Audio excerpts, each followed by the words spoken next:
Hi friends, welcome to Raga's Kitchen friends. இன்னைக்கு வீடியோல நல்ல டேஸ்டியா சூப்பரான வாழைப்பூ ரெசிபி தான் friends பார்க்க போறோம். இத செய்யிறதுக்கு ஃபர்ஸ்ட் வந்து நம்ம வாழைப்பூ வந்து க்ளீன் பண்ணி வச்சிரலாங்க. க்ளீன் பண்ணிட்டு இது நல்லா பொடியா நறுக்கி தண்ணில கொஞ்சமா மோர் mix பண்ணி அதுல போட்டு வச்சுக்கலாங்க. அப்ப ரொம்ப கருத்துறாம இருக்கும்.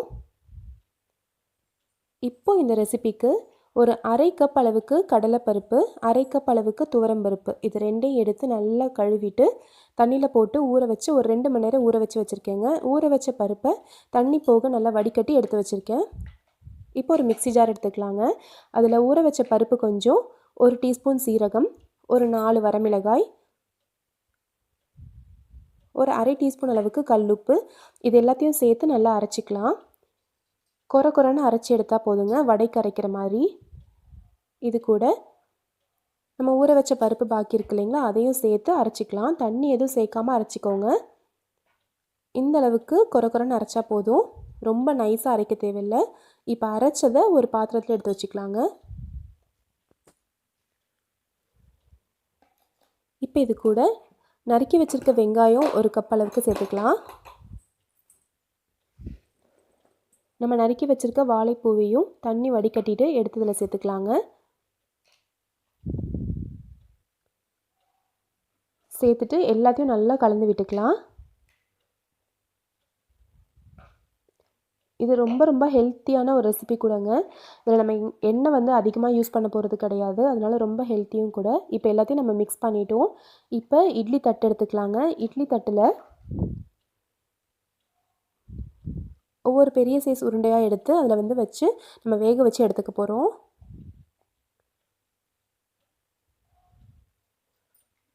நம்ம அரைச்சி வச்சுருக்க ரெடி பண்ணி வச்சுருக்க மாவை ஒரு பெரிய சைஸ் அளவுக்கு உருண்டையாக எடுத்து இந்த இட்லி தட்டில் வச்சுக்கோங்க.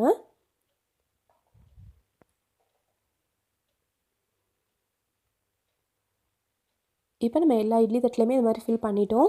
இப்போ இட்லி பாத்திரத்தில் 1 டம்ளர் அளவுக்கு தண்ணி விட்டு இட்லி தட்டை அதுக்குள்ளார வச்சிடலாங்க. வச்சு மூடி வச்சு ஒரு 10 நிமிஷம் வேக வச்சு எடுத்துக்கலாம். 10 நிமிஷம் வேக வச்சாலே போதுங்க. பாருங்கள் நல்லா வெந்திருக்கு. இப்போ வேக வச்சு எடுத்ததை ஒரு பாத்திரத்தில் மாற்றிடலாம். இது நல்லா சூடு ஆறட்டும்.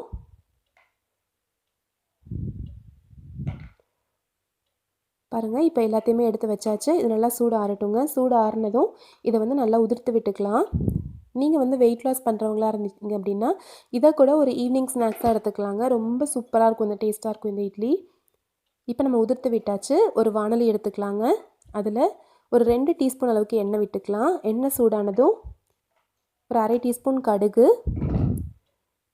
1 கப் அளவுக்கு பெரிய வெங்காயம் நறுக்குனது, கூடவே கொஞ்சமாக கருவேப்பிலை எல்லாத்தையும் சேர்த்து நல்லா வதக்கிக்கலாங்க.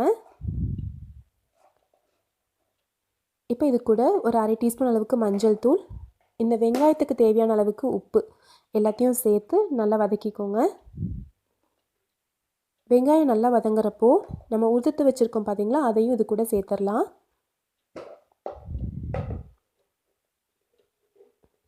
சேர்த்துட்டு நல்லா மிக்ஸ் பண்ணிக்கலாங்க.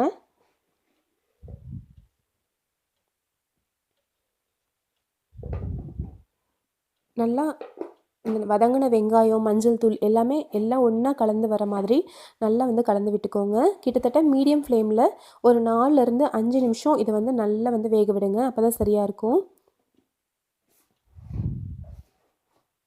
அப்போ தான் இதோட டேஸ்ட்டும் ரொம்ப நல்லா இருக்குங்க.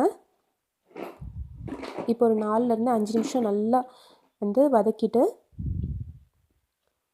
ஒரு கைப்பிடி அளவுக்கு கொத்தமல்லி வந்து நல்லா நறுக்குனது இது கூட சேர்த்துக்கோங்க. கொத்தமல்லி அதிகமாக சேர்க்குறப்போ நல்லா டேஸ்ட்டாக இருக்கும். சேர்த்துட்டு எல்லாம் நல்லா கலந்து விட்டுறலாம். இப்போ நம்ம ஸ்டவ் ஆஃப் பண்ணிடலாங்க. ரொம்ப டேஸ்டியான சுவையான வாழைப்பூ பருப்பு சூப் ரெடி ஆயிடுச்சு ஃப்ரெண்ட்ஸ். கண்டிப்பாக நீங்கள் ட்ரை பண்ணி பாருங்கள். இதை வந்து அப்படியே சாப்பிடலாம், அவ்வளோ டேஸ்ட்டாக இருக்கும். இந்த ரெசிபி உங்களுக்கு பிடிச்சதுன்னா நம்ம சேனல் ராகாஸ் கிச்சனில் ஒரு லைக் கொடுங்க, ஃப்ரெண்ட்ஸ் கூட ஷேர்